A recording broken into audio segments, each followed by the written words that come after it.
How exactly have they gone from a space agency that landed men on the moon to a bureaucracy that can't even oversee a company like Boeing to ensure that its space capsule won't break down with two astronauts on board?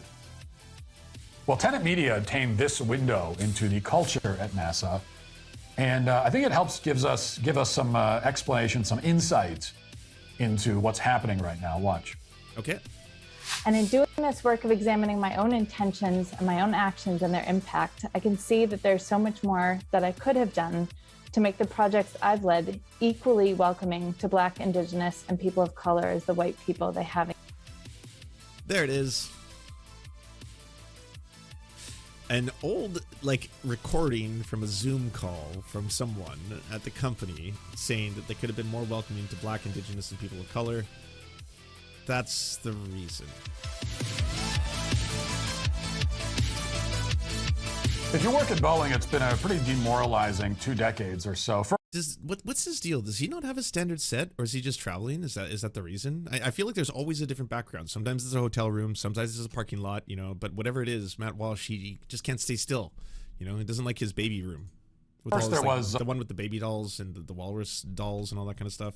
All the outsourcing to cut costs following the company's move to Chicago.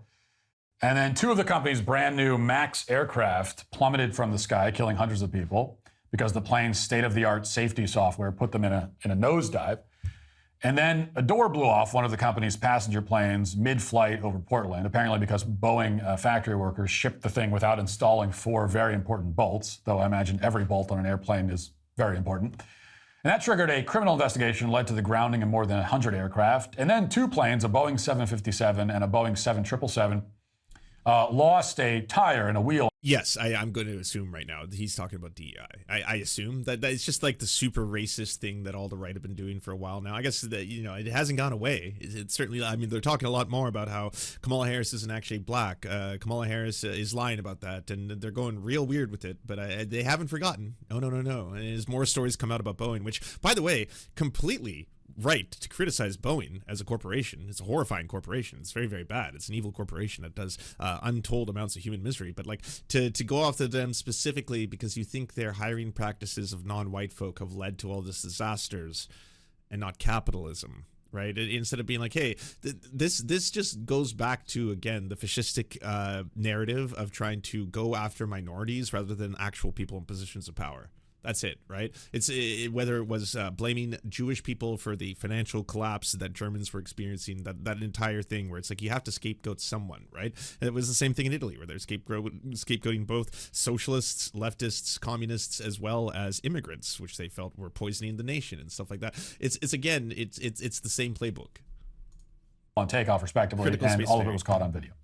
Exactly. Now, amid all these disasters, employees at Boeing could console themselves with one fact, which is that commercial airplanes aren't the only product lines that Boeing develops. The company has what's known as a diversified portfolio. And a big part of that portfolio is their space division. In particular, more than a decade ago, after NASA retired its space shuttles, Boeing partnered with NASA to build space capsules and other equipment to transport astronauts into low Earth orbit. And that part of Boeing's business, the part where they work with NASA instead of commercial aviation companies, has been relatively humiliation and disaster-free, all things considered. Or at least it's been relatively humiliation and disaster-free until now. In a story that's not getting anywhere near as much attention as it should, Boeing's Starliner capsule began to malfunction as it approached the International Space Station in early June. 5 of the Starliner's thrusters stopped working, which is a big deal when you only have 28 thrusters in total. It's about 20% of your thrust. If you do some kind of back of the envelope math on that, that's what you find. In response, ground controllers did what you do when your computer starts acting strangely. They shut the thrusters down and they rebooted them. 4 of the thrusters ultimately came back online, but NASA was never entirely sure what had gone wrong, and the thrusters weren't the only major malfunction. The propulsion system also suffered 5 helium leaks, including a large one that was leaking 395 psi per minute. Now, it's not going to be a surprise to anyone, but of course, you, me, immediately everyone is like, so where are you going with this? What's going on? Because like to start by saying, by the way, Boeing doesn't just make airplanes, you know. I was like, oh, okay, interesting. Are you going to maybe speak about the weapons manufacturing? That's certainly something that should have more attention brought to it. It's like, no.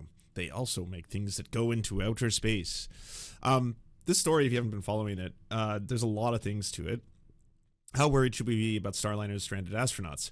On its first crewed flight, troubling technical glitches with Boeing Starliner spacecraft have left 2 astronauts in limbo on board the International Space Station. This is from a while ago. What began as a short test flight at the International Space Station for 2 NASA astronauts on board Boeing's glitch-plagued Starliner spacecraft is instead proving to be a longer slog. The 2 unrequited trips to the launch pad that ended in scrubs because of technical difficulties, including a helium leak with the spacecraft's propulsion system. Astronauts Butch Wilmore and Suni Williams finally launched on board Starliner June 5th for what was supposed to be an 8-day mission on the ISS. They successfully docked their spacecraft, nicknamed Calypso, with the ISS the following day, joining a crew of 7 astronauts already on board. But now, per announcement of NASA, as of late June 21st, the pair won't be back on Earth until something in July at the earliest. Their return has been put on hold to allow engineers more time to troubleshoot 2 vexing hardware problems that emerged on the spacecraft after launch. For now, the astronauts remain safe despite being temporarily marooned on the orbital outpost. Which, again, I mean, it gives me claustrophobia to think about, and obviously it's quite frightening. But in terms of, well, okay, I can't see where Matt's going with this yet. Butch and Sunny can stay on board the ISS almost indefinitely if needed, so they are in no danger. In addition to the previously known helium leak during Calypso's flight, the ISS mission controllers found the spacecraft's propulsion system had sprung 4 more. The inert gas was used to push propellant in the spacecraft's reaction control system thrusters, which are crucial for small, fine-tuned maneuvers. Losing enough helium could render them useless. Subsequent tests have revealed that leaks to be small. However, the Starliner carries enough helium to make this minimal concern. The spacecraft also has stronger engines with plenty of thrust for major maneuvers, such as deorbiting back to the Earth. We could handle a leak that's 100 times worse than this, they said. Separately, Calypso approaches the ISS. 5 of its 28 RCS thrusters failed. The reasons are unclear, but they seem to be unrelated to the helium leaks. Following the diagnostic cleared 4 of the 5 failed thrusters, returning them to normal operation. We are taking our time and following the standard mission management team process. We are letting the data-driven our decision-making relative to managing the small helium leaks and thruster performance we observed during rendezvous and docking. In the meantime, NASA officials maintain Starliner remains cleared for a return to Earth in case of emergency on the space station. So unless it's recertified, it can only stay at the ISS for a couple more weeks. Spacecraft forums and on social media platforms, many speculated that if Starliner proves unable to return to Earth, a rescue mission could be mounted via the Crew Dragon, a spacecraft built and operated by Boeing's aerospace rival SpaceX. Such a scenario currently seems far-fetched, but hasn't prompted any official public acknowledgements, but it certainly would be ironic. In 2014, NASA selected both companies to build spacecrafts for transporting crews to orbit, providing Boeing with $4.2 billion for Starliner, far more than the $2.6 billion allotted for the development of Dragon, with the discrepancy at least partially linked to Boeing's argument that SpaceX was less reliable, which, fair enough. Since then, the Starliner has been delayed. Several missteps have so far cost Boeing $1.5 billion, as the company's aviation division has struggled with the scandal and spiraling crisis over disastrous flaws with one of its latest commercial jets, the 737 MAX. SpaceX, for its part, launched its astronauts on board the Crew Dragon more than 4 years ago and has since flown a dozen additional crewed missions for NASA and other clients. Throughout all of this, Boeing insisted that the Starliner was safe enough to bring the 2 astronauts back home. They said that everybody was confident in the Starliner spacecraft and its ability to return safely with crew, quote, unquote. But there were a lot of reasons to doubt Boeing's claims. For one thing, the Starliner has had a lot of issues ever since it was first unveiled. In 2019, during its first test flight, the Washington Post reports that, quote, the Starliner's onboard computer system was 11 hours off and started executing commands for an entirely different part of the mission, which burned precious fuel. Programmers were able to send commands to the spacecraft fixing the problem, but the spacecraft never docked with the station. And then in a 2022 test flight, Starliner, quote, had some problems with its thrusters on that flight. Now, these setbacks have contributed to the financial cost of the Starliner program at Boeing, which is roughly $1.6 billion over budget. But supposedly, it was all worth it because the capsule would perform well when it counted in its final test flight this summer. And that's what Boeing had suggested to NASA. They've ironed out all the issues, all the kinks with the thrusters and the computer, everything else, and it'll work fine. Well, now that it's clear to the entire world that Boeing was wrong. NASA called it. It's going to be going. Oh, Dragon is going to be doing it. NASA not comfortable with Starliner thrusters, so crew will fly home on Dragon. I would say the White Sands testing did give us a surprise. Following weeks of speculation, NASA finally said it made it official on Saturday. 2 astronauts who flew to the International Space Station on Boeing Starliner spacecraft in June will not return home on that vehicle. Instead, the agency has asked SpaceX to use the Crew Dragon spacecraft to fly astronauts Butch Wilmore and Sonny Williams back to Earth. NASA has decided that Butch and Sonny will return to the Crew 9 next February. In a sign of the gravity surrounding the agency's decision, both Nelson and NASA's Deputy Administrator Pam Melroy attended a flight readiness review meeting on Saturday in Houston. During the gathering of the agency's senior officials, an informal go or no-go poll was taken. Those present voted unanimously with Wilmore and Williams returned to Earth on the Crew Dragon. The official recommendation of the Commercial Crew Program was the same. Okay, well, Elon, don't fuck this up like you fucked up so many other things. NASA has just made the decision to essentially fire the company. Instead of using Boeing Starliner to bring the 2 astronauts back home. You know what the aerospace industry needs? It needs Jesus. That is true. NASA will instead use SpaceX's Dragon capsule to do the job. Taken together, all of these mishaps mean that instead of spending 8 days in space, these astronauts will be up there until at least February of next year, when SpaceX can come and get them. Now, SpaceX, of course, is the company that was founded by Elon Musk, who the Biden administration has been going out of its way to demonize and investigate at every available opportunity. Whoa. Okay, before you go down this whole, like, our Lord and Savior, Space Karen, has come to save the day once again, much like he did those cave divers. It's a situation in which there has been a lot of public funding money that has been poured into SpaceX. There's a lot of taxpayer-funded money. You might even call it a socialism, a communism.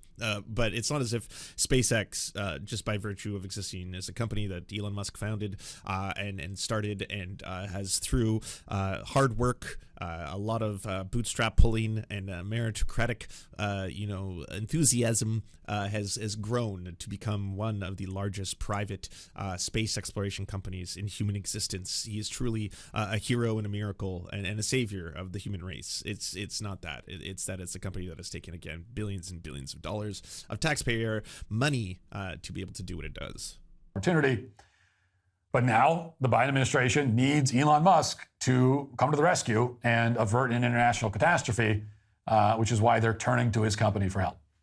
And this amounts to yet another extraordinary humiliation for Boeing, a company that's had no shortage of humiliations in the recent years.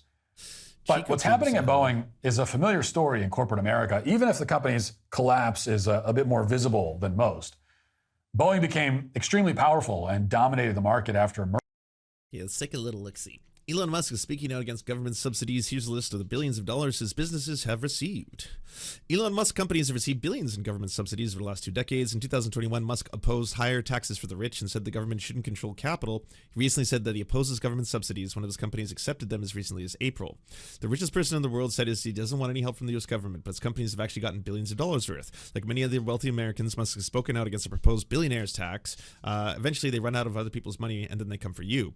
More recently, he spoke against government subsidies and tax incentives for U.S. businesses. In a recent interview at Time, he said the government was not a good steward of capital. And at a Wall Street Journal summit later this month, Musk said the government should just delete all subsidies from the $1 trillion infrastructure bill President Joe Biden recently signed into law.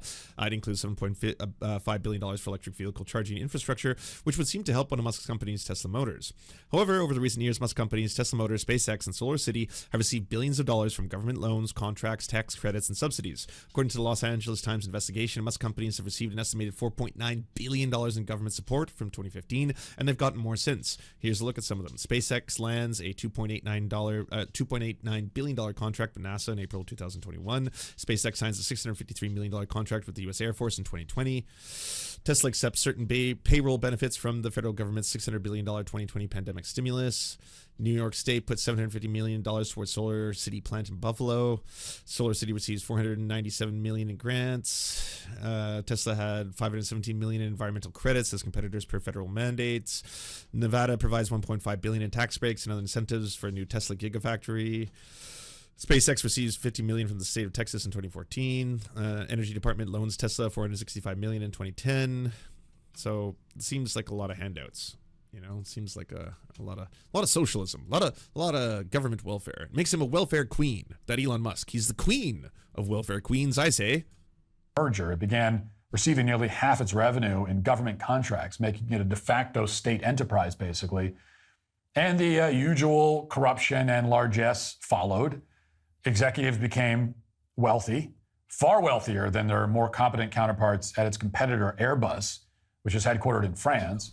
What you thinking? Meanwhile, Boeing's product became inferior and ultimately dangerous, and the government regulators who were supposed to enforce basic safety standards, like the Federal Aviation Administration, looked the other way. In fact, in the case of the Boeing MAX aircraft, the FAA outsourced a lot of its supervisory role to Boeing. They put Boeing in charge of certifying the safety of their own aircraft and their own software, and well, we all know how that turned out. Now, in the case of the Starliner, it was the job of another federal agency, NASA, He's not to just saying it, by supervise the way. Boeing, He's at like, least to some extent. Take me. And they've done a very poor job That's of when he that starts up to jumping this on me. point, He's as like, everybody "Go can outside." now clearly tell. And that raises an obvious question, which is, Right, we just got a little bit more Matt Walsh. All right, just get through a little Matt Walsh, and then we'll go out and play, and then we can dance. All right. going on at NASA? How exactly have they gone from a space agency that landed men on the moon to a bureaucracy that can't even oversee a company like Boeing to ensure that its space capsule won't break down with two astronauts on board?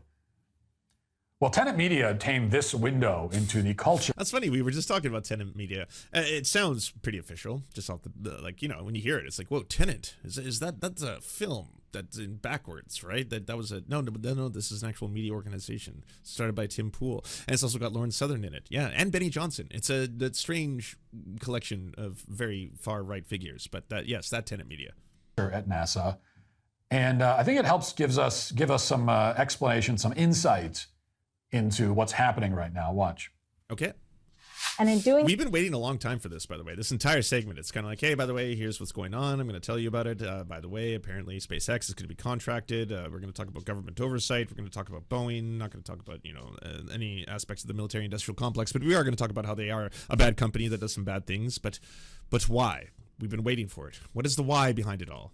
this work of examining my own intentions and my own actions and their impact, I can see that there's so much more that I could have done to make the projects I've led equally welcoming to Black, Indigenous, and people of color as the white people they have. There it is. An old recording from a Zoom call from someone at the company saying that they could have been more welcoming to Black, Indigenous, and people of color. That's the reason we got there. I'm still not entirely sure how it's in any way connected, but of course, this is once again the inferior races, the non-whites who obviously were hired at the company because of DEI and hiring policies. And again, they didn't have the training or the know-how or any real expertise. None of them had actually gone to school. And because of that, they then, in the company, caused disasters. We can point directly to this. Engaged. I feel a lot of shame and regret about that. And I know that without looking head on at what I've done and not done, I won't be able to do better. So I'm looking forward to today's event and to this whole series as steps in my personal and professional journey to make my work more anti-racist and therefore more effective in reaching my aspiration. And this may be a review for many of you, but these are those different characteristics. Because this is so kind of strangely edited together, just to be clear, this is now a different clip. We've moved to a separate clip, but it will feel as if these two things are directly connected. That you probably see coming up a lot in our workspaces, especially in the practice of science. Perfectionism, a sense of urgency. I'm sure all of us are feeling a sense of urgency about some of the deadlines that we maybe have right now. The idea of power hoarding, the idea of individualism over collectivism, quantity over quality, either or thinking.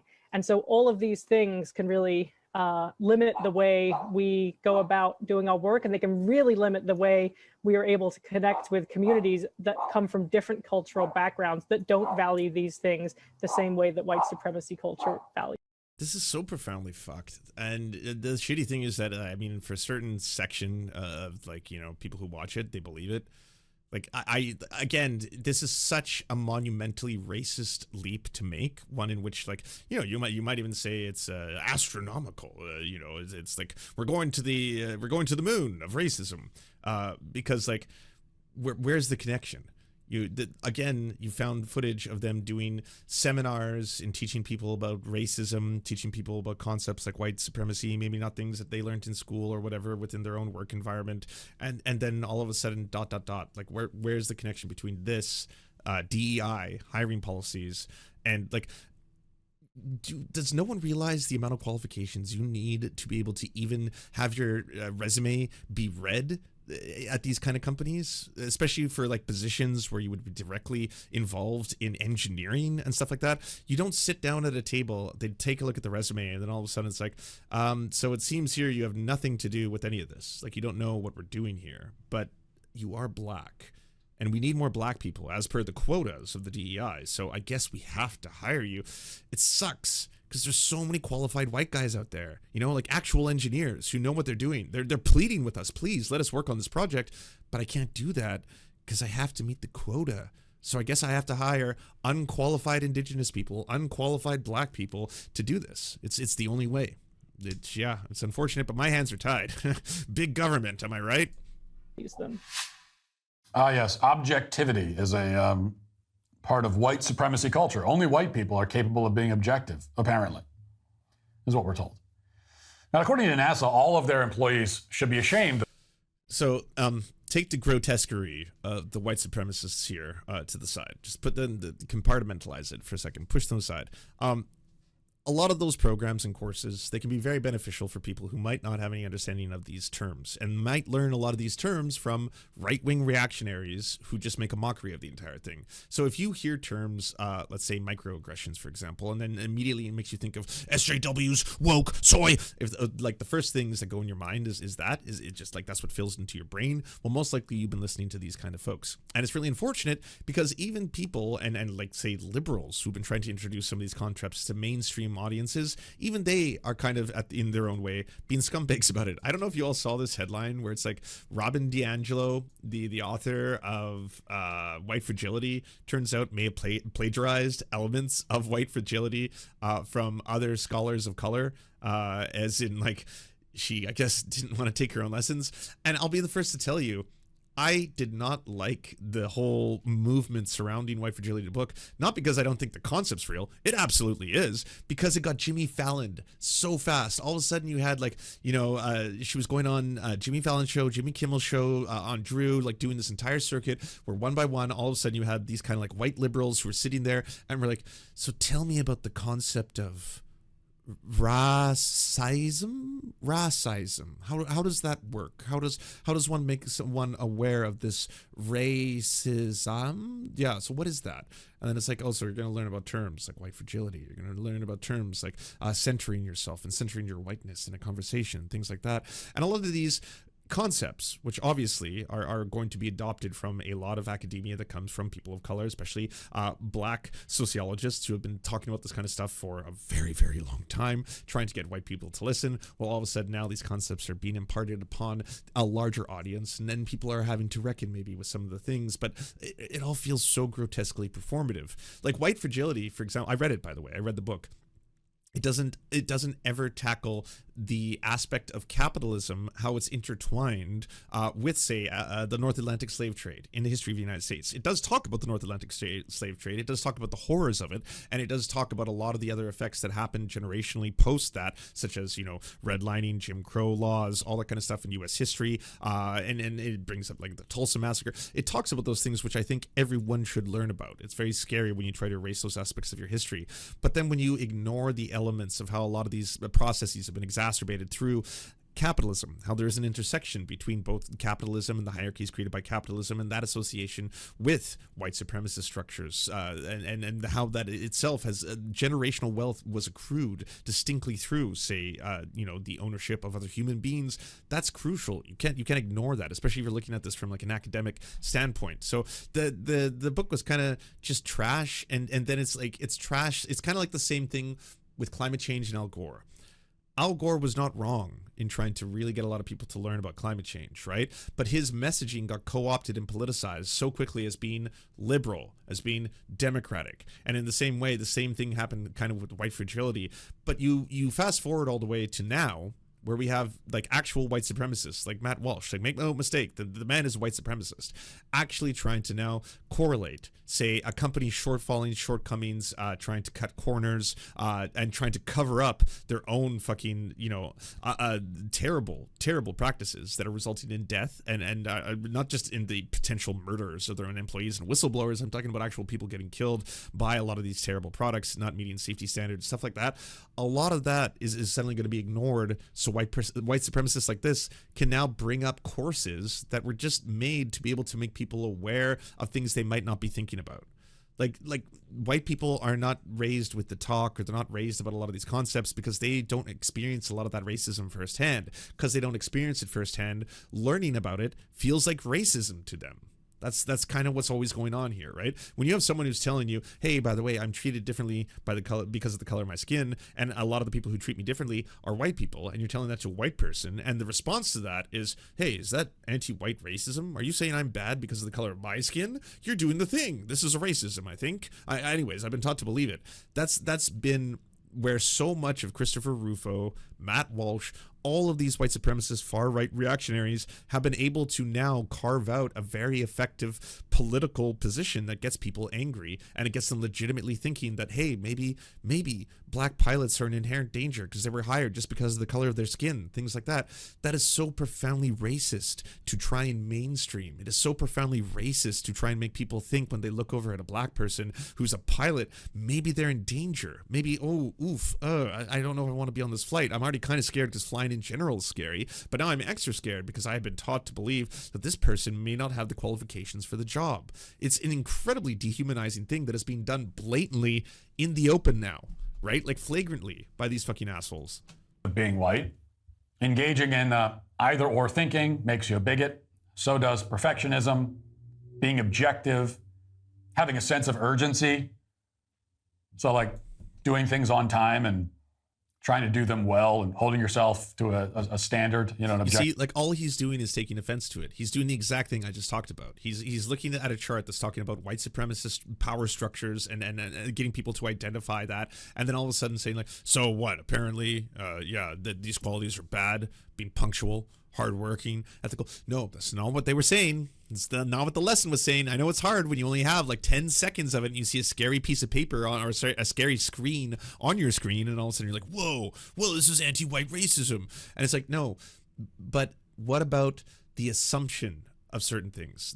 What about the assumption that someone might not be as effective at their job because of the color of their skin? What about that assumption and association with whiteness, right? That punctuality, high performative, social, all these kind of things. Even like fucking, it goes all the way up to standards of beauty. Do you realize how deeply embedded this shit is? But again, very, very early 101 level, hey, we're a corporation, we're going to have a little discussion about these kind of issues that we feel has made some people in our company maybe feel uncomfortable. People who aren't white at the company have often said and complained to HR about a lot of these issues where people just don't realize their hearts might be in the right place. I don't think they're overt racists. They're not like, basically going after me because I'm black, but they don't realize that they are kind of doing a lot of things that other me, that kind of make me feel shitty at work. It makes me feel shittier to come into my workplace. Could we talk about that? And as soon as they do, boom, it's going to be taken by a Lauren Southern, a Tim Pool, Benny Johnson, Tenet Media, put up there. So Matt Walsh can now present this as somehow being correlated with all of these fuck-ups that Boeing's doing. Boeing can fuck up and not have it be racist towards white people. And again, it's such a monstrous leap to have to make this and have to try and sell and make people believe it. But this is enough. All he needs to do is put up the scary, like, I think I might have an idea what's going on here. Yeah, did you see that? Did you watch that clip? Really sounds like they hated white people. I'm gonna be honest with you. Standard. Those are all under white supremacy culture on this slide. So it makes you wonder what kind of conversations were happening at NASA ahead of this latest mission. You should obviously want NASA engineers to be perfectionists when you're talking about guiding a space capsule to dock with a space station. You're literally doing the thing right now that like lesson was supposed to teach you. That you're saying that because someone isn't white working at a company, that they may have been hired because of that. That they may not be as good. They may not be perfectionists. They may not be qualified engineers because, again, they weren't white. You're doing the white supremacy right now. Want them to think either this will work or people will die. You want them to care about objectivity, and not their feelings. And that's how the old NASA was, and that's how they were able to land men on the moon with computers that are infinitely less powerful than your cell phone today. And now with far more because it was white. because it was white people. And white people can do math, all right? technology at their disposal, NASA is running DEI seminars instead. They're celebrating failure and mediocrity. Now, as incredible as that footage is, it would be... That's not what the footage was showing. No, that was not a hiring practices. That was not them saying, hey, by the way, we're going to be hiring people specifically because they happen to be not white and we have to do it and we have to pick the non-whites only. So let's do that. Get out there. Find non-white people. I don't care about their qualifications. I just go. We need as many as possible. That's not what that was saying at all. It was two separate things. One was someone expressing their own regrets about their own performance at that job and saying, as a white person, I really wish I was more opening and welcoming to black people, indigenous people. That's what she was saying. And then in the next one, right after that, it was them teaching a lesson on concepts that, yes, you may not know. Clearly, Matt Walsh doesn't. He learned nothing. Premature to chalk this debacle up exclusively to DEI. The truth is, we don't know exactly who was behind this failed operation or why they were selected, but we don't have to know any of those things to make a simple and straightforward point, which is that NASA's commitment. We don't have to know any of those things to make wild speculation and super racist. We don't need to know. To diversity and equity should be shut down immediately. It's probably distracting from their mission. It's humiliating. And most importantly, it makes no sense. DEI is a completely insane thing to prioritize at any point, but especially when you're going into space. It's so gross, too, because these are not concepts that used to be vilified. Diversity, equity, inclusion, not bad things. Not like evil things or gross things that, normally when you just tell someone that, hey, did you agree in equity? Did you agree in inclusion? Did diversity good? Okay. What NASA's doing. NASA's already said that with their new Artemis mission, they will, quote, land the first woman and first person of color on the moon. Now, what they never get around to explaining is, why are they doing that? Why should anyone care about the skin color and gender of the next people to step foot on the moon exactly? Because it's never happened before. That's like saying, why should we care about someone landing on the moon, period? I mean, it's kind of funny, too, because the moon missions were something in which there were a lot more subsequent moon missions to the big ones that everyone's well aware of. Of course, the infamous first moon landing and everything. But eventually, one of the people who went up to the moon, I believe, was of a different discipline than the typical people who go up to the moon, usually scientists and stuff like that. And he was specifically talking about how the minerals and the stuff that he had found on the moon, just for the amount of energy that we're spending to go here, it's pointless. And then after that, subsequently, there hasn't been, manned moon missions, but there wasn't just the one time, man landed on the moon and that's it, ever before. As far as I can tell on their website announcing the Artemis mission, NASA doesn't say anything about these people other than that they'll be a woman and a person of color. They're as dehumanized as possible, and we're supposed to think that that's somehow inspiring. With Krista McAuliffe, who died in the Challenger explosion, the idea was that she was a teacher, so she could connect with students and get them interested in space. And that was at least, something of a justification. But now we don't even get that. Now, see. We are going. The history of this agency is marked with broken barriers, once viewed as impossible.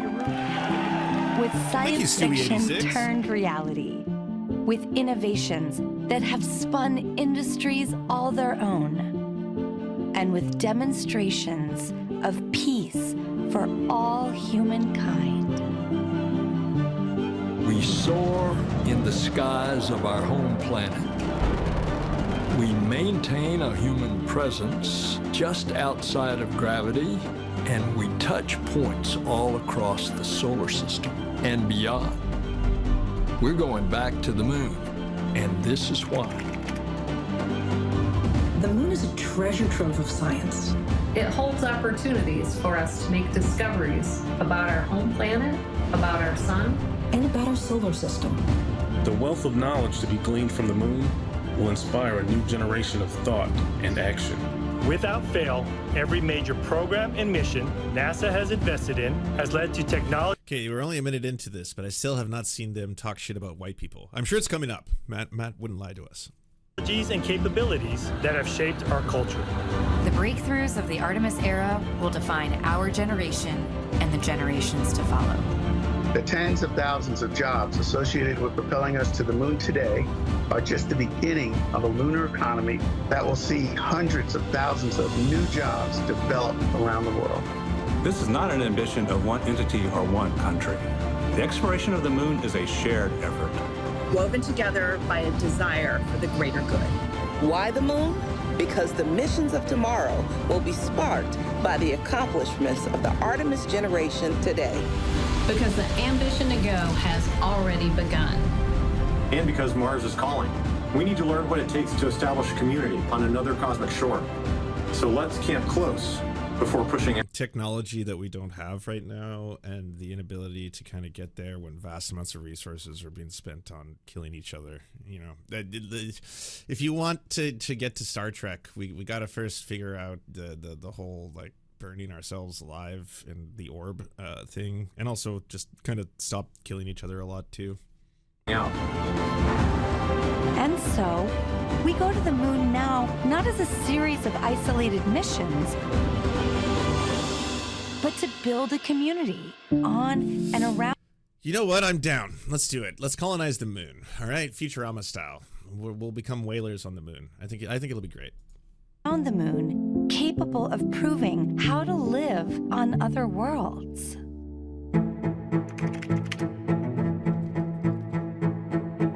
We'll use the lessons from more than 50 years of peaceful exploration to send a new generation to the lunar surface to stay. We will anchor our efforts on the lunar South Pole to establish the Artemis Base Camp, positioning us for long-term science and exploration of the lunar surface. We will prove what it takes to assemble a complex ship in deep space. We will perfect descending down to and returning from a distant surface. We will learn how humans can survive. I don't like, again, this is just profoundly cool to me. I'm such a nerd when it comes to NASA and space stuff, and it does suck how intertwined it can be sometimes with the US. But at the same time, like, yeah, no part of this has me thinking, wow. So hey, what exactly is the race going to be of the astronauts? Have we talked about this? The engineers who are building some of this stuff, I'd like to know, are they mostly white or white adjacent, white-ish at least? Is there a melanin count? Do we know? Can we just get a read on that? How much there's going to be for all the scientists there? Survive and thrive in a partial gravity environment. With improved spacesuit designs, mobile habitats, and with reconnaissance robots pre-positioning and relocating supplies. We will learn how to utilize the resources we find on these other worlds, starting with finding water ice and purifying it into drinkable water. And refining that into hydrogen for fuel and oxygen to breathe. We will establish fission power plants on the surface of the moon, capable of supporting a growing community of efforts. And we will expand the logistics supply chain to enable commercial and international partners to resupply and refuel deep space outposts. I'm gonna be honest, it sounds like the US wants to colonize the moon. It was only a matter of time, really. Well, I mean, you gotta beat China. You don't want the moon to turn Chinese, do you? Nah, you gotta keep that American flag flying, baby. None of this is simple or easy, but nothing in our history ever has been. The Eagle has landed. You got a bunch of guys about to turn blue. We're breathing again. Thanks a lot. This kind of continuous lunar presence is a natural extension of all that we've learned in low Earth orbit. And what we will accomplish there will ensure the monumental missions to Mars are within reach. As we ready the launch of the first Artemis mission, I sent you a couple messages on Threads. Check them out. You'll be shocked at some of the info. I don't want to look at Threads. I have enough of them in my inbox. and as commercial companies ready their lunar landers for the first private payload deliveries, we have already begun to take the next step.